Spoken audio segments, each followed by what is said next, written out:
Área. Olá pessoal, esse é o podcast Área da Kunume, meu nome é Filipe Foratini e a gente vai conversar hoje com a Sara Stoppazoli. Foi uma conversa interessante, é uma conversa rica, uma conversa profunda sobre um assunto urgente e importante que é o feminicídio. Vamos lá? Oi, meu nome é Sara Stoppazoli, eu sou pesquisadora e roteirista, principalmente sobre o tema da violência contra a mulher, fiz alguns trabalhos relacionados a esse tema. Também sou jornalista, mas não pratico mais tanto agora, estou mais focada no audiovisual. Sara, me conta uma coisa, então. Quando você vê assim, tudo que você já fez e o que você está fazendo agora, o que você acha que é seu? O que você acha que é bem pessoal seu, que você carrega no trabalho que você faz? Eu acho que o pessoal meu é o envolvimento mesmo com o tema, né? Que é um tema que me pegou, começou em 2013, quando eu comecei a pesquisar para o documentário Legítima Defesa, que era um assunto... Eu sempre trabalhei com questões de gênero, revistas femininas e tal, quando eu era jornalista, mas nunca tinha me aprofundado realmente no assunto como aconteceu nessa minha primeira pesquisa para o audiovisual, que foi sobre mulheres que mataram em legítima defesa, que sofriam violência doméstica e mataram. Então, eu acho que essa pesquisa foi transformadora para mim. Depois eu fiz outros trabalhos, mas essa foi a primeira nesse assunto específico. Foi transformadora porque eu tive que realmente mergulhar profundamente no assunto e que era, ao mesmo tempo, inédito, porque nunca ninguém tinha falado sobre isso, sobre esse ângulo, né? Era pouco falado na época, já a violência doméstica ainda era pouco falada. Foi antes da quarta onda do feminismo, antes da lei do feminicídio, quando eu comecei, né? E além de ser inédito o tema, que nem na academia havia sido feita uma pesquisa sobre isso, foi muito profundo, assim, muito tocante, né? As coisas que eu vi, que eu ouvi. Então foi muito transformador. E aí eu acabei me envolvendo intimamente, assim, como pessoa, pessoalmente, né? Com o tema.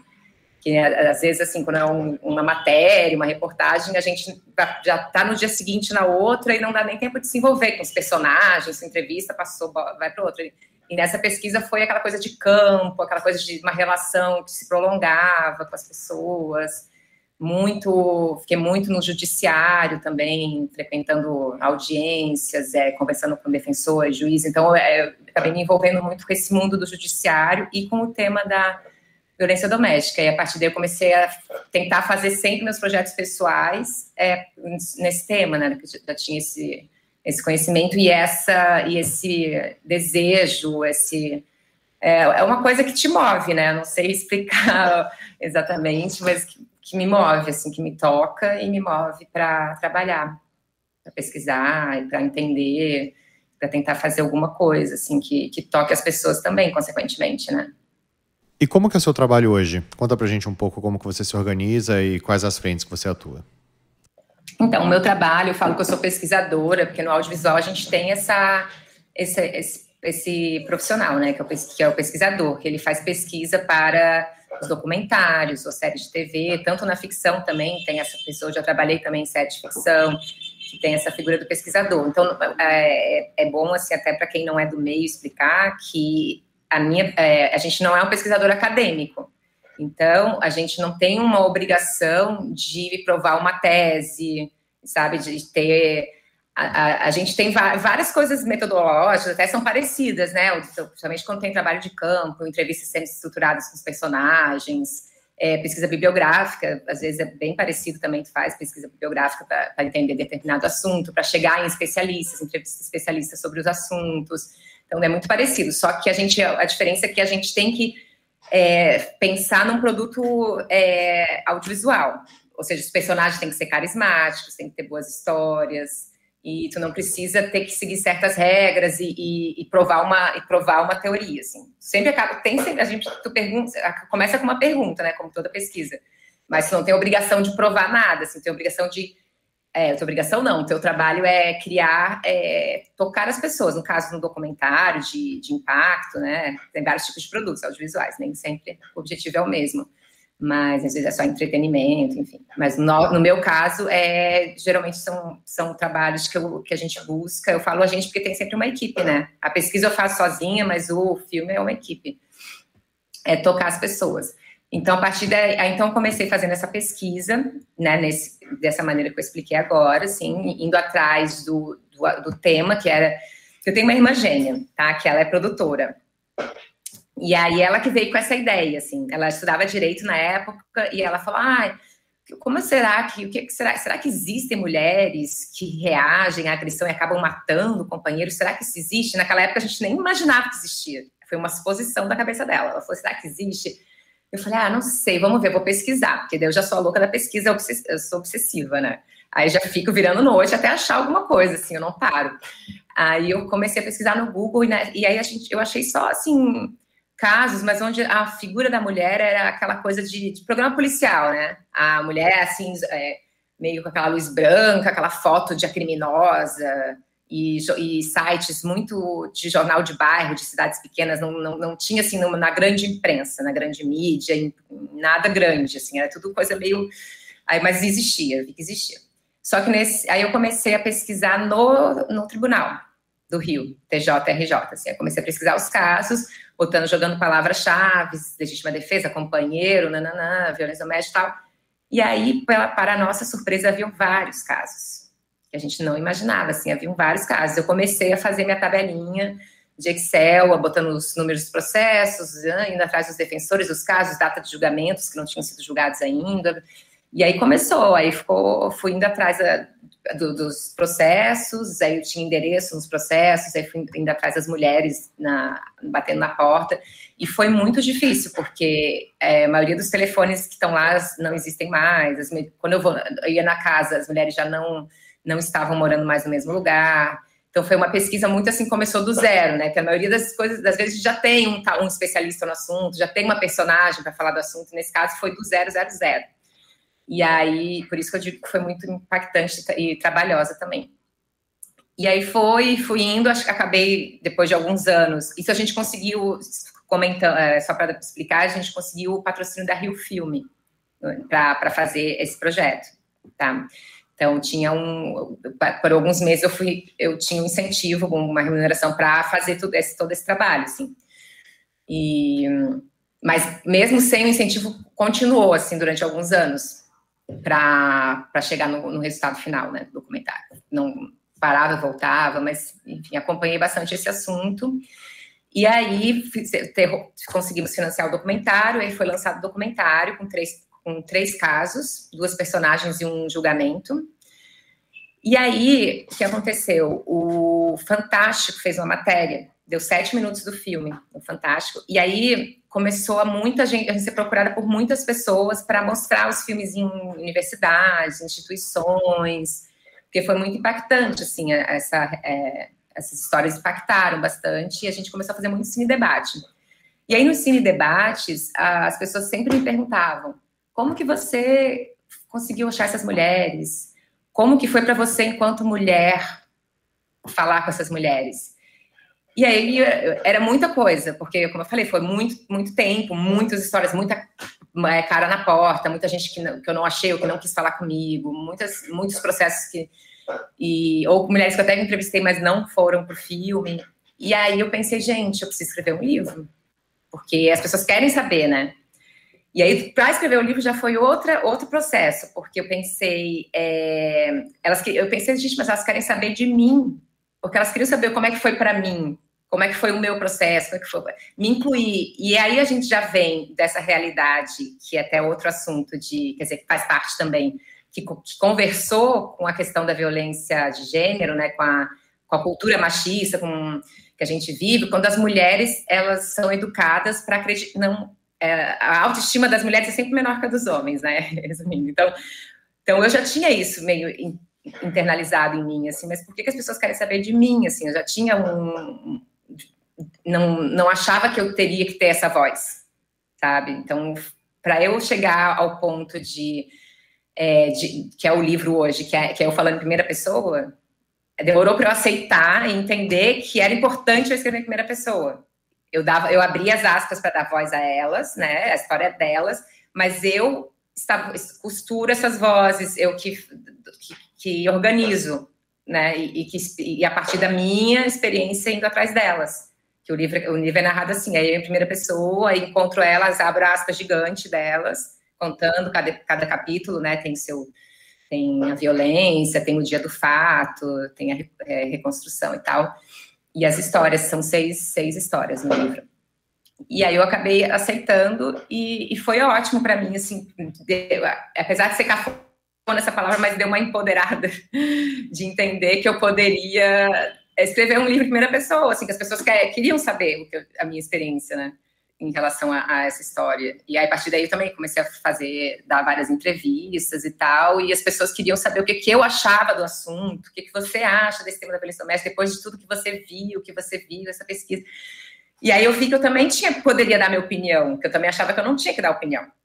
Eu achava que, eram uns fatos, né? Eu vou contar essa história, essa mulher tal, mas não tem nada a ver comigo. Eu não preciso ter opinião sobre isso, eu não preciso explicar como é que foi para mim, me colocar. Então, também foi transformador enquanto mulher, de entender que eu também tenho essa voz como pesquisadora, que eu não sou só, sabe, até porque eu me envolvo mesmo, realmente, né? Tem gente que não se envolve, que eu acho maravilhoso, que quem dera, assim, mas eu me envolvo, então eu também sou uma pessoa envolvida nisso, apesar de não ter sofrido nem um décimo do que elas sofreram, mesmo sendo mulher, né?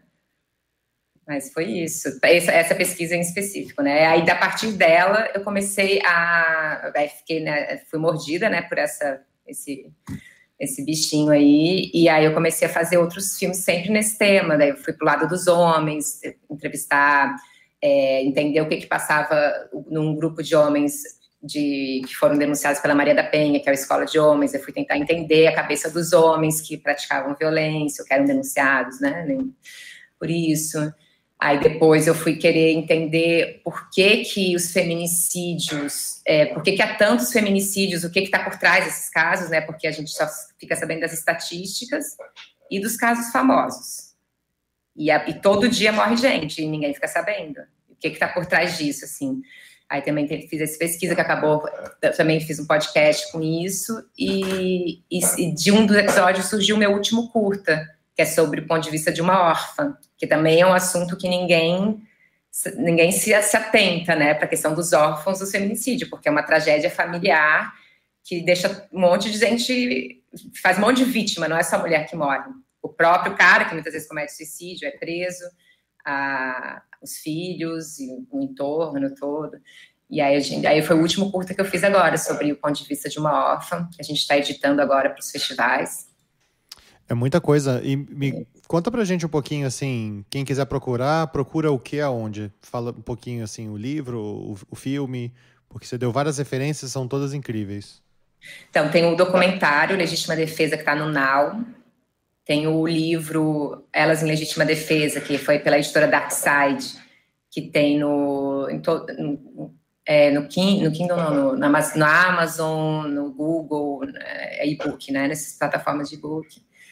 E tem o documentário Escola de Homens, que é sobre o grupo reflexivo, é um observacional, né? A gente não interferiu, foi só observando o processo, os encontros dos homens com a psicóloga, no Fórum de Nova Iguaçu, que está no YouTube.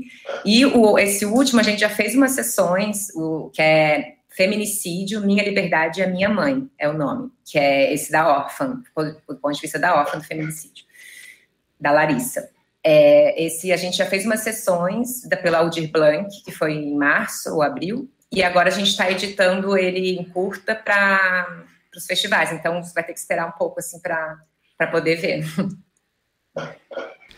Eu assisti o Escola dos Homens e fiquei assim, completamente, nem um pouco surpreso, absolutamente chocado ao mesmo tempo, pois né? É. Então, É isso que é essa sensação mesmo, nem um pouco surpreso e absolutamente chocado, porque no fundo a gente sabe que existe, mas a gente não vê, e esse é um dos objetivos, assim, do meu trabalho, como eu te falei, a gente sabe que tem estatística toda hora, a gente sabe que tem, ninguém nega que existe violência doméstica, aliás, tem gente que nega, né, porque hoje em dia tem negacionista para tudo, mas a gente não vê, a gente não humaniza, a gente não conhece as pessoas, claro que conhece, né, mas assim que eu digo, não... É por isso que o trabalho documentário é um pouco diferente da academia, que é super importante, mas ela não dá rosto às histórias.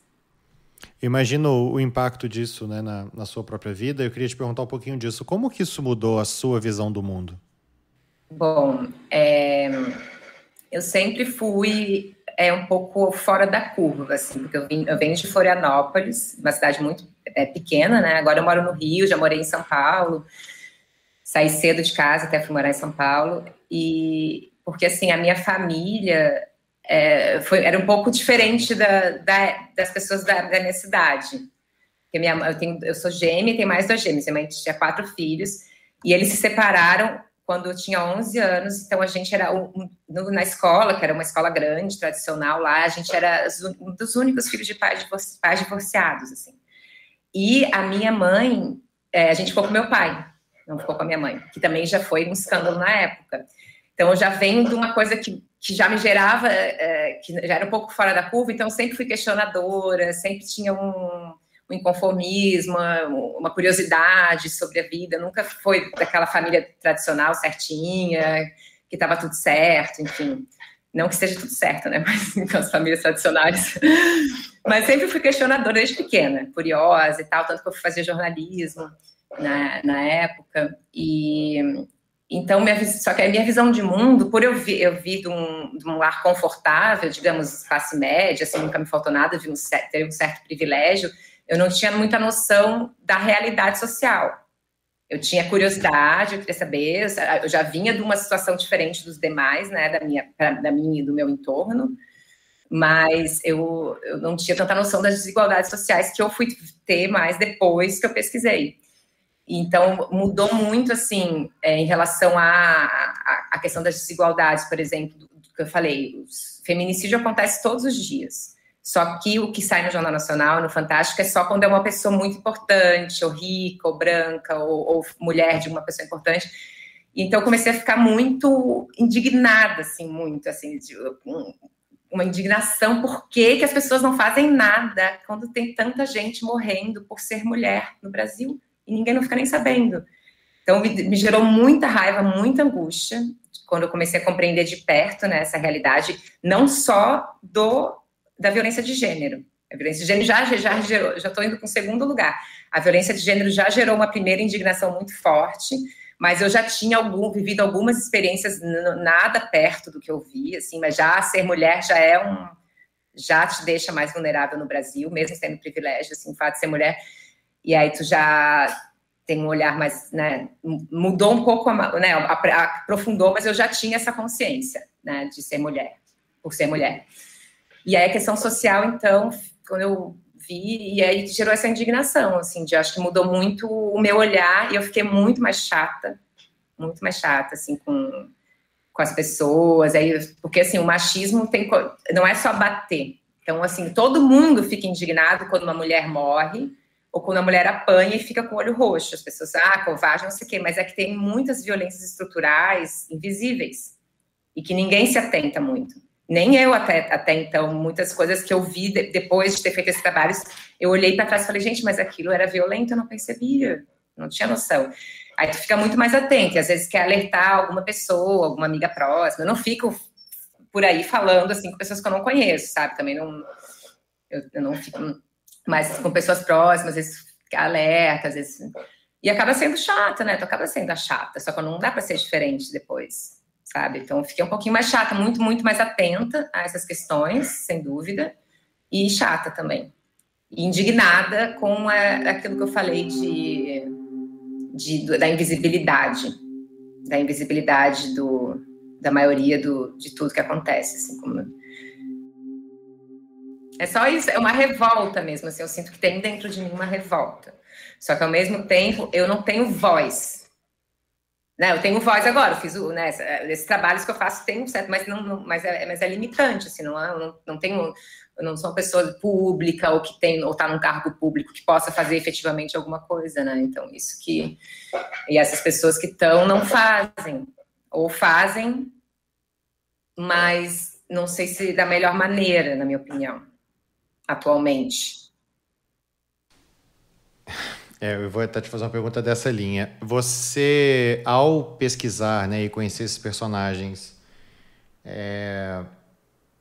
te deu um entendimento melhor do que é o Brasil, assim. E não sei se de alguma forma você faz alguma conexão disso com a capacidade do país de ter eleito o Bolsonaro como presidente, por exemplo, que é um símbolo disso que a gente está falando. Sim, bom, eu percebi, assim, até...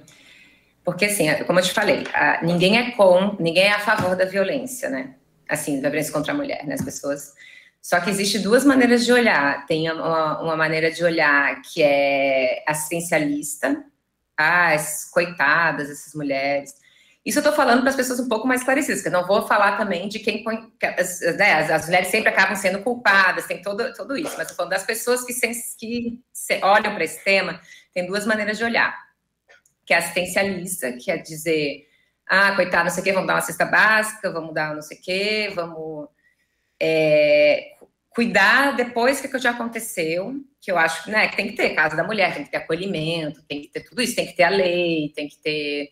Eu acho que o judiciário, inclusive, está funcionando bem, mas não adianta, que é uma coisa que eu percebi muito, assim, que o punitivismo, por mais que seja importante, a lei do feminicídio, nós precisamos mostrar que a sociedade não tolera esse tipo de crime. Então, é importante ter essa lei, é importante punir quando condenar, né, no caso, quem tem os homens que matam. Só que isso não adianta, porque a estrutura, o que essas pessoas não entendem é que as pessoas punitivistas, e basicamente assistencialistas e punitivistas, que se a estrutura não mudar, não vai continuar acontecendo. Então, essa tua pergunta, assim, é uma coisa são pessoas que querem manter a estrutura. Nós temos muito essa estrutura do patriarcado, né, do homem o homem que manda, a mulher que obedece. Uma coisa muito também que eu percebo que está internalizado tanto em homens quanto em mulheres, a mulher só se legitima socialmente se ela estiver com um homem. Isso é uma coisa que eu observei muito na minha pesquisa. Então, assim, porque a própria família fala, você não vai separar, você não vai ser uma mulher solteira, especialmente no interior, você não pode ser uma mulher solteira. Então, tem muito isso, até na nossa bolha, assim, a mulher tem que ter sempre com cara, ela fica no relacionamento já empurrando com a barriga, já péssimo, mas porque, não posso ser uma mulher solteira, imagina. Então, e essa cultura da mulher só ser legitimizada por estar com um homem através de um homem, eu acho que leva muito aos relacionamentos abusivos, alguns, né, casos, e a essa manutenção dessa estrutura, que é a mulher sempre mais subjugada e com a autoestima sempre menor, sendo mais incapaz, não sendo vista como capaz de realizar, de fazer as coisas. E as pessoas querem manter isso. E enquanto isso for mantido, a violência vai continuar. E como que você espera que o seu trabalho impacte de alguma forma as pessoas? E aí as pessoas, estou falando, né, tanto homens quanto mulheres. Então, eu acho que o meu trabalho ele impacta diretamente, indiretamente, assim, das pessoas que assistem, que se sensibilizam. Nunca tinha pensado nisso. Tipo, esse último filme da órfã, muita gente, nunca tinha me atinado, assim, para a questão que tem órfãos do feminicídio, sabe? Então, já começaram a olhar, inclusive até a própria Damares falou agora, acho que a Lila falou dos órfãos agora, e a Damares também falou sobre isso. Eles começaram a olhar agora para essa questão dos órfãos. Então, só de tocar no assunto, de botar o assunto na roda, acho que já gera um certo, né, impacto. Não digo que foi o filme que fez isso, tá? Mas no caso do Legítima, sim. No caso do Legítima era um assunto que gerou, a partir do filme, que gerou esse tipo de olhar.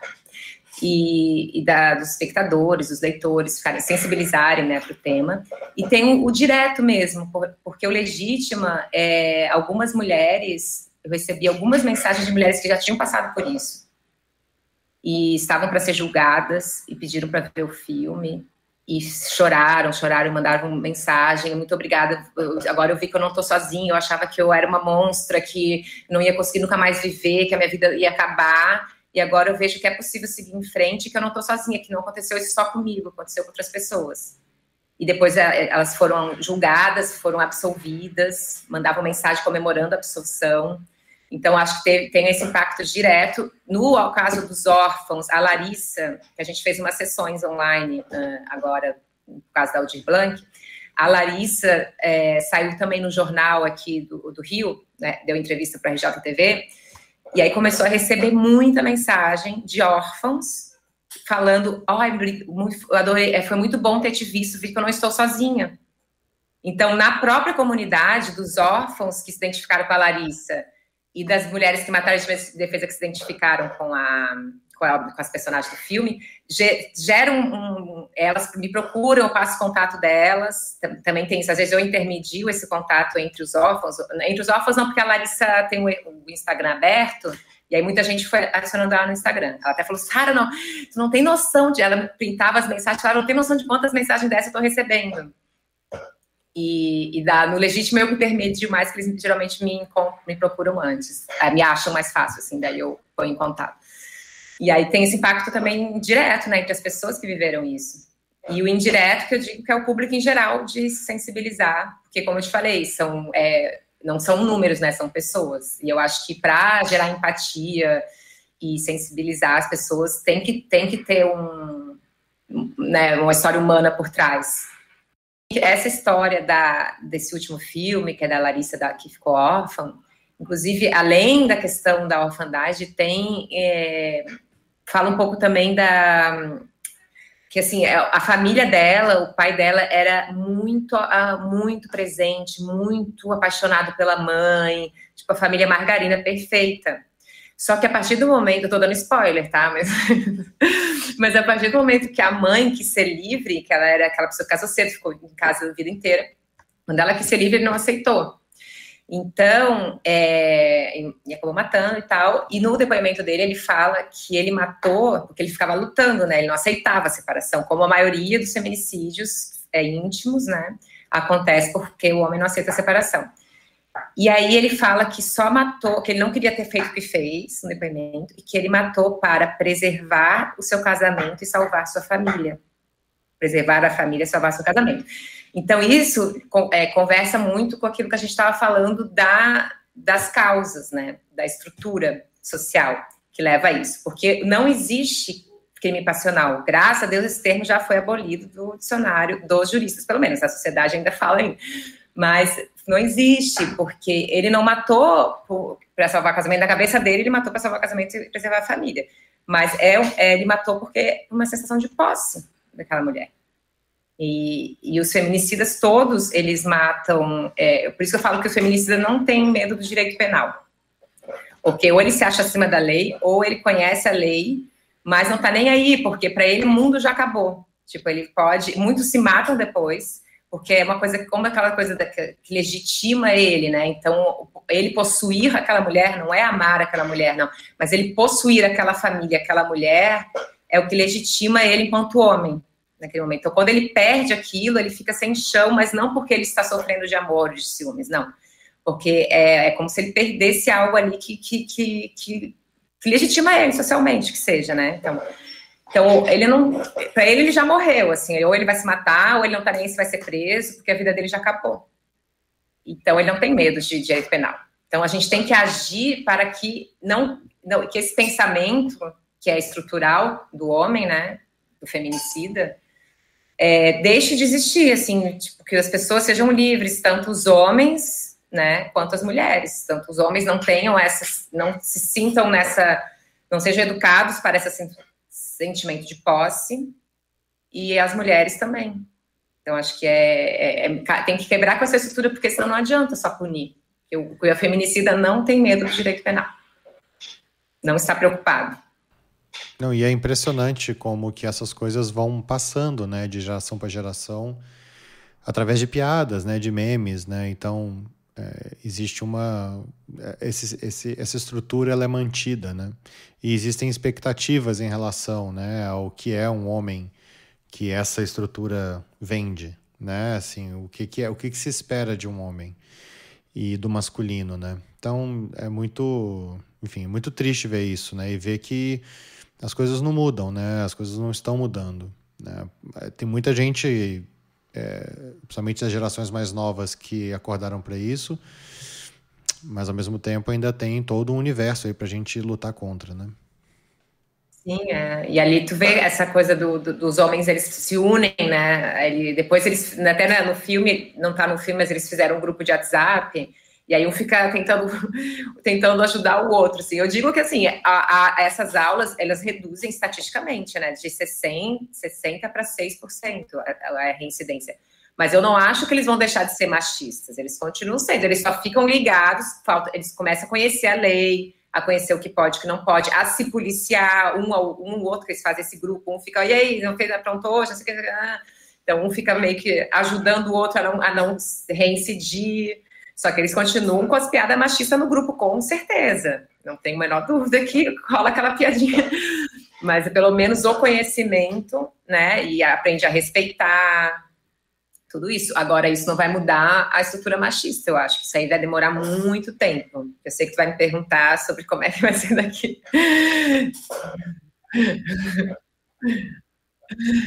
Então, eu vejo isso, assim, acho que é uma coisa que vai demorar muito para mudar. Acho que até a Joelma fala no filme, né, que vai demorar 280, a estatística que eles dão para as mulheres terem as mesmas oportunidades que os homens, né, igualdade de oportunidades. E vai demorar uns 200 anos. Mas eu acho que, pelo menos eu tenho uma filha de 11, vai fazer 12 agora, e é um abismo, assim, a consciência que ela tem em relação a esses assuntos, tanto de feminismo quanto da comunidade LGBT, eles ficam tudo LGBTQI+, ela fica fazendo bandeirinha, que eu descobri através dela que tinha várias bandeiras, eu achava que era uma só, e eu descobri que era um monte diferente, cada ciclo tem uma bandeira. Então, ela é super ligada nisso, super engajada nesse assunto com 11 anos. E aí eu vejo assim, só que isso é uma bolha, né? Eu acho que, assim, dentro dessa bolha, essa galera tá muito avançada. Muito mais do que a minha geração, sem a menor dúvida. Né? Só que essa bolha é uma bolha. Então, a gente tem essas pessoas que elegeram o Bolsonaro, como você falou. Então, as crianças de 11 anos, filhos desses pais, já é outra realidade, assim, eles não podem nem falar a palavra gênero, provavelmente não podem falar, gay não existe, para eles ainda e tal. Eu acho que então a gente vive num Brasil que está dividido politicamente e culturalmente também, né? Então acho que como a gente não tem essa homogeneia é só uma bolha que está avançada em relação a esse tema, então, eu acho que não vai mudar tanto assim em 10 anos, até alcançar o que deveria, né? Em termos de público mais consciente. E eu acho que a violência contra a mulher, ela vai continuar existindo, né? Por muito tempo. Vai ter uma redução, né, nessa galera que está mais consciente, né? Tipo, relacionamentos abusivos. Na nossa época, assim, eu acho que todas as minhas amigas tiveram pelo menos uma experiência. Agora, minha filha, por mais que todo mundo corre risco, eu acho que ninguém está imune, acho que sempre corre riscos. Mas, assim, a chance de ela entrar é muito menor do que uma outra pessoa que não tem esse conhecimento. E até a coisa de abuso, ela mesma falou né, que essa coisa de educação sexual é outro ponto importante também, que esse governo insiste em achar que não é importante para as escolas e tal, ter essa educação sexual. Então, são vários temas, assim, que precisam do engajamento de políticas públicas, que eu acho que dos próximos anos vai ser difícil, né, pelo menos nesse governo vai ser difícil, dependendo de quem ganhar no próximo, esse retrocesso pode ser que, né, avance um pouco mais, se a gente continuar esse retrocesso por muito tempo. Então, tudo depende de quem estará no poder, né, para as políticas públicas, que são importantes, e essa mudança cultural que vem da gente também, que não adianta ter políticas públicas uma lei perfeita como a Maria da Penha, que é uma lei maravilhosa, que está super completa, inclusive a escola de homens está prevista na Lei Maria da Penha, é uma coisa prevista que é pouco praticada, mas que existe, está prevista ali, sendo que não é colocada em prática ou que a cultura não colabora, acompanha as mudanças, né? A gente continua estagnado, assim, em muitos lugares, muitas pessoas. Então, quando eu olho para minha filha falando, eu fico super otimista, fico achando, que maravilha, essa geração vai melhorar, vai ser tudo lindo. E depois eu olho para leio coisas de política e de coisas reais que estão acontecendo no Brasil, e eu já vejo, não é bem assim. Vai ser difícil, mas a gente segue firme na luta. É isso aí. Sara, muito obrigado. Foi incrível conversar com você. Obrigado pelo seu tempo. Foi sensacional. Obrigada a você, Felipe. Muito prazer. Adorei também estar aqui conversando com você. E é isso. Espero que seja bom para todo mundo.